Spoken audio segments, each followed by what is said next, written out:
Hello dear students, welcome to Glaze Your Knowledge. This is the part 7 of acid, bases and salt. In this video lecture, we will study about salts. And if you are visiting first time in this channel, so please subscribe the channel. So now let's start. Let's discuss about what are the salt. Okay. देखिए salt ऐसे compound होते हैं जो कि किससे बनाए जाते हैं, एसिड से। पर कैसे बनाए जाएंगे, हमें क्या करना होगा, उस एसिड में से हाइड्रोजन को रिप्लेस करना होगा किसी मेटल के साथ में। सपोज मान लीजिए कि मेरे पास में है HCl, तो हम जानते हैं कि सर ये HCl तो एक एसिड है, तो हमें क्या करना है, इस HCl को कन्वर्ट करना है काय में, सॉल्ट बनाना है इसका। तो हमें क्या करना होगा, इसमें से H को हटाना है, हाइड्रोजन को रिमूव करना है और इसकी जगह पे कोई एक मेटल को रख देना है। तो सपोज़ मान लीजिए कि मैंने इसको हटा के Na रख दिया, तो ये क्या फॉर्म करेगा, NaCl। तो NaCl तो आप सभी जानते हैं, NaCl एक कॉमन सॉल्ट है। तो इस तरह से क्या होता है कि सॉल्ट बनाए जाते हैं। आई होप आपको क्लियर हो गया होगा बेसिक मीनिंग। तो बस कुछ भी नहीं है, बस आपको ये ध्यान रखना है कि हमारे पास जो भी एसिड्स होंगी, हमें उन एसिड में से, अब देखो एसिड अगर है तो ऑब्वियस सी बात है कि उसमें हाइड्रोजन तो प्रेजेंट हो गई, तो हमें क्या करना है, हाइड्रोजन को रिप्लेस करना है किसी मेटल के साथ में।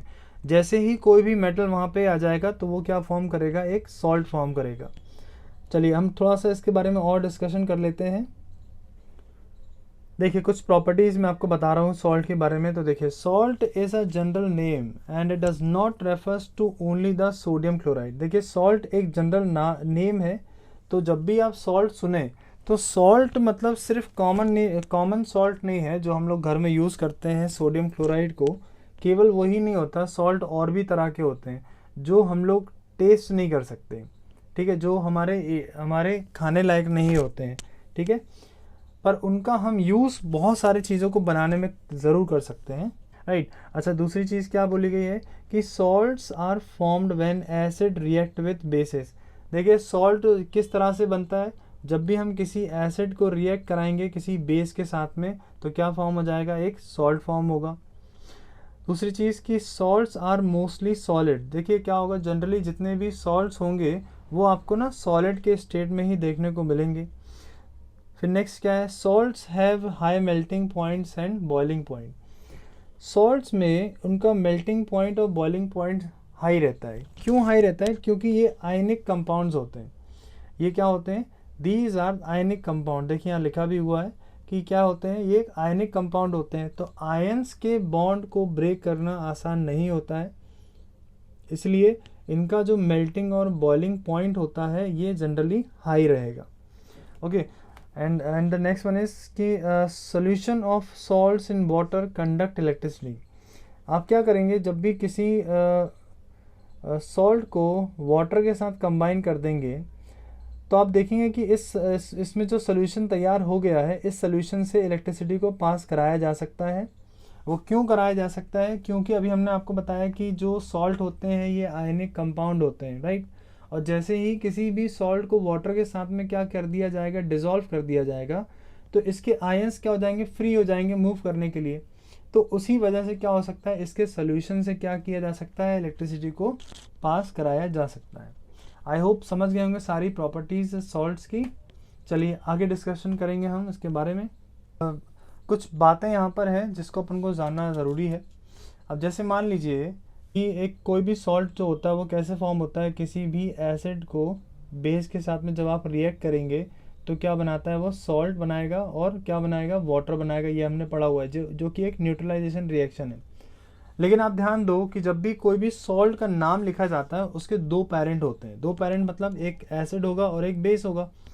तो देखिए कि जो एसिड और बेस का यहाँ बोला जा रहा है वो कैसे आता है कि यहाँ पर जो फर्स्ट नेम होगा किसी सॉल्ट का जो फर्स्ट नेम होगा वो बनता है बेस से, और जो सेकंड नेम होता है सॉल्ट का वो आता है एसिड से। तो इसीलिए इसके कितने पेरेंट्स होते हैं, दो पेरेंट्स होते हैं। इसका एग्जांपल यदि हम लें तो मान लीजिए कि मैंने क्या ले लिया है, सोडियम हाइड्रोक्साइड NaOH, जिसका रिएक्शन किया गया है HCl के साथ में। तो आप देख सकते हैं कि NaOH एक बेस है और HCl एक एसिड है। तो इसमें क्या होगा कि मैंने आपको क्या बताया कि यहाँ पर एक रिप्लेसमेंट होगी हाइड्रोजन की, किसके साथ में, किसी मेटल के साथ में होगी। तो यहाँ पर आप देखिए कि हाइड्रोजन को हटा दें और सोडियम को यहाँ पे ले आए तो क्या फॉर्म हो जाएगा, तो NaCl फॉर्म होगा, NaCl फॉर्म हो जाएगा। तो अब आप देखिए जो Na है ये कहाँ से आया है, ये आया है बेस से, और Cl जो है वो कहाँ से आया है, ये आया है एसिड से। तो इसीलिए क्या बोलते हैं कि जब भी किसी सॉल्ट का जो नाम होता है उसमें जो फर्स्ट नेम होता है वो बेस से आता है, और जो उसका सेकेंड नेम होता है वो किसी एसिड से आया होता है। इसलिए इसको क्या पढ़ेंगे, सोडियम क्लोराइड पढ़ेंगे। आई होप आप समझ गए होंगे। चलिए तो हम डिस्कस करते हैं सबसे पहले कॉमन सॉल्ट के बारे में, जिसका केमिकल नेम होता है सोडियम क्लोराइड, और कॉमन नेम तो आपको पता ही है, सिंपल आप कॉमन सॉल्ट बोल सकते हैं या टेबल सॉल्ट भी आप कह सकते हैं, या सिंपल आप सॉल्ट भी कहते हैं। तो ये जो सॉल्ट आप कह रहे हैं ये मतलब कौन सा सॉल्ट है, ये कॉमन सॉल्ट है। तो आप ध्यान रखिए कि कॉमन सॉल्ट जो है सोडियम क्लोराइड, ये कैसे प्रोड्यूस होता है। इसमें हम क्या करेंगे, सोडियम हाइड्रोक्साइड को रिएक्ट कराएंगे HCl के साथ में, तो फिर क्या फॉर्म होगा, NaCl और H2O फॉर्म हो जाएगा। तो ये एक न्यूट्रलाइजेशन रिएक्शन है जो कि हमने पढ़ा है पहले। तो अब आप देखिए कि यहाँ पर हमने क्या लिया हुआ है, एक बेस, राइट, और ये क्या है, एक एसिड है। यहाँ पर जो बेस लिया गया है ये एक स्ट्रॉन्ग बेस है, ओके, और यहाँ जो एसिड ली गई है ये भी एक स्ट्रॉन्ग एसिड है। तो जब स्ट्रॉन्ग एसिड का रिएक्शन किसी स्ट्रॉन्ग एसिड, जब स्ट्रॉन्ग बेस का रिएक्शन किसी स्ट्रॉन्ग एसिड के साथ में होता है तो जो रिएक्शन होगा वो न्यूट्रल हो जाएगा, ना तो उसमें एसिड रहेगी ना तो उसमें बेस रहेगा। तो क्या फॉर्म हो गया, ये NaCl फॉर्म हो गया। दिख रहा है सभी को कि आपको क्या करना पड़ेगा, NaOH लेना होगा एक्वस के फॉर्म में, और इसी तरह से आपको एसिड को भी लेनी पड़ेगी एक्वस के फॉर्म में। जब आप इसमें रिएक्शन करेंगे, जब आप इसमें क्या करेंगे, इन दोनों का रिएक्शन कराएंगे, तब जाके क्या फॉर्म होगा, NaCl फॉर्म होगा, जो कि वो भी एक्वस के ही फॉर्म में बनने वाला है। और यहाँ पर जो वाटर बनेगा वो लिक्विड के स्टेट में रहेगा, ये तो सबको मालूम है। तो हम क्या करेंगे, ये तो अभी एक्वस के फॉर्म में है, पर हम जो घर में यूज़ करते हैं वो तो सॉलिड के फॉर्म में रहता है। तो हम क्या करेंगे, इस एक्वस सोल्यूशन को इवेपोरेट कराएंगे, जिससे कि हम जो सॉलिड सॉल्ट होगा वो ऑब्टेन किया जा सकता है, ठीक है ना। लेकिन अब आप ध्यान रखिए कि लार्ज स्केल में इस तरह से नहीं बनाया जाता है। सो आई होप आप समझ गए होंगे कि सोडियम क्लोराइड किस तरह से तैयार किया जाता है। अच्छा, सोडियम क्लोराइड के बहुत सारे यूज़ होते हैं, कॉमन सॉल्ट का यूज़ बहुत सारा होता है। जैसे कि आपको बता दें, कॉमन सॉल्ट का यूज़ जो है,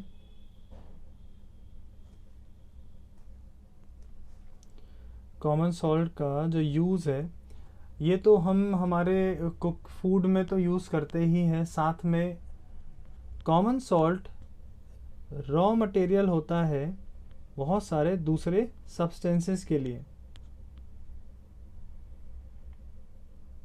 बहुत सारे दूसरे केमिकल सब्सटेंसेस के लिए कॉमन सॉल्ट रॉ मटेरियल की तरह होता है। जैसे कि अगर आप, जैसे कि क्या फॉर्म होता है इंडस्ट्रीज़ में, जैसे आपने कॉस्टिक सोडा का नाम सुना होगा, कॉस्टिक सोडा हो गया, है ना, वॉशिंग सोडा हो गया, और बेकिंग सोडा हो गया। तो इस तरह से जितने भी नए केमिकल के नाम आप यहाँ देख रहे हैं, इन सभी केमिकल को कॉमन सॉल्ट को एज अ रॉ मटेरियल लेके तैयार किया जाता है।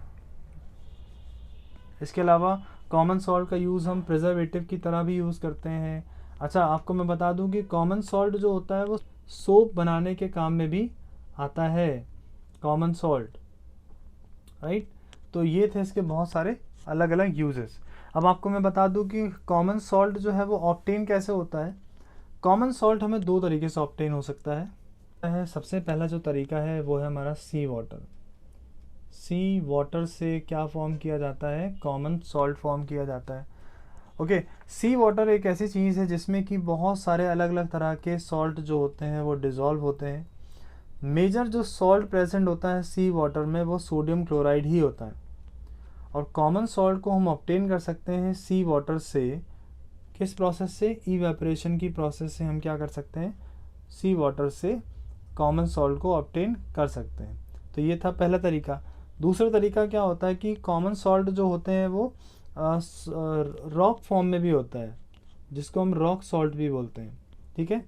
तो जब कहीं पर जब कोई एक सी जो है वो किसी वजह से वहाँ पर सूख गया है ना, वहाँ पर क्या हो गया, पूरी तरह से अगर वो सूख गया है तो वहाँ पर जो रॉक फॉर्म मिलेगा अपन को वो रहेगा सोडियम क्लोराइड का ही, पर वो हल्का सा आपको क्या नज़र आएगा, ब्राउनिश टाइप का रहेगा, क्योंकि उसमें इम्प्योरिटीज़ भी होंगी। तो जिस तरह से कोल को माइनिंग से निकाला जाता है वैसे ही रॉक सॉल्ट को माइनिंग करके निकाला जाएगा। ओके, आई होप आप समझ गए होंगे कॉमन सॉल्ट के बारे में।